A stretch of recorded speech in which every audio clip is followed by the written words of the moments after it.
The Passion account takes up 1/3 of all the material in each gospel. And as we have read from the Passion according to St. Matthew today, this is no exception. It demonstrates how very important this was to our earliest ancestors in the faith.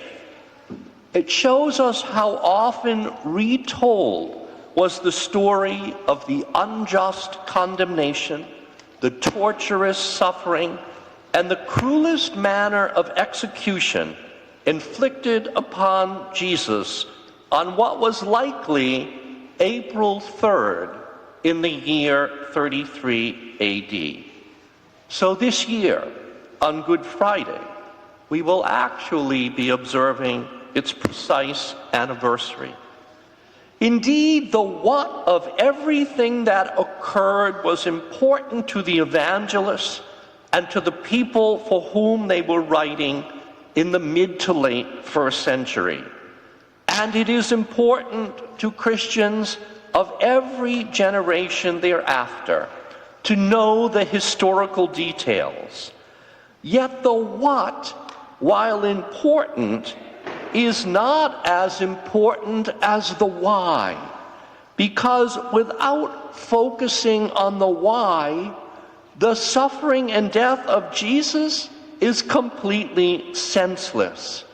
It would be just another man among many, seen as a threat to good order in some corner of the empire, whose life was therefore cruelly and quickly ended by the Romans.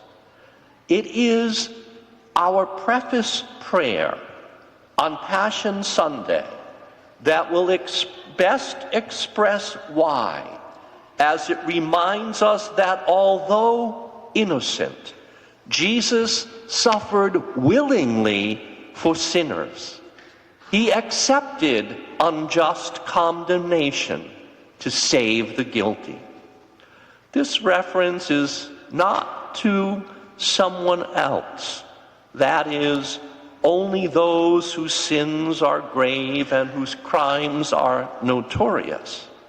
It is rather a reference to each and every one of us as human beings who, try as we may, cannot render perfect obedience to the will of God the Father, who, though we countless times say we won't curse or swear, yet we find ourselves doing so anyway, or who commit ourselves to be always truthful, but end up finding ourselves speaking any number of untruths, perhaps to protect ourselves or others, or who know we should not judge others nor gossip about them, but end up joining in conversations that detract from someone else's good name anyway, who know the right thing to do or say in any situation, yet under pressure from others, cave in and do the wrong that we never intended, or who out of fear fail to stand up for another or step up to do what we know could help someone. Indeed, these and so many sins may not necessarily be grave or mortal, but they are sins nonetheless, because they are less than the perfectly honest, right, fair, pure, or loving thing to do at the time. Many in these contemporary times insist that we answer to no one but ourselves, not even God. Thus, they say we can do whatever we want to do, short of breaking the civil law. Clearly, many have lost any sense of sin whatsoever. Thus, they will never own up to committing them, nor ever make the effort to confess them and ask God's forgiveness for them. Yet no matter how we as human beings may try to define or redefine our immoral or less than ethical behavior, or make excuses for ourselves as to why we're not so guilty. These are sins nonetheless, for which a debt to God must be paid.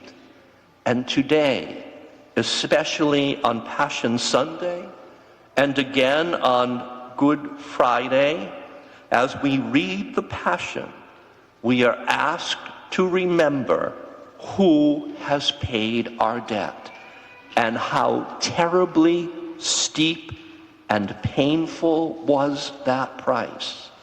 So as we hear St. Matthew's account of the Passion, can we engender in our own hearts the humility that should stem from a renewed appreciation of that enduring truth that we as human beings, without any exception, are sinners who cannot possibly save ourselves, and thus find the heartfelt gratitude we should feel, and not begrudge a single moment of the hour we are asked to spend expressing that gratitude to God as we join with our fellow believers each Sunday in this ancient Christian prayer of praise and thanksgiving we call the Eucharist.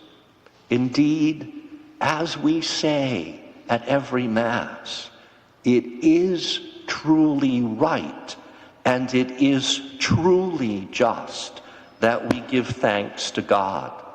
And consequently, let us never forget that it is then a most serious sin to regularly excuse ourselves from doing so.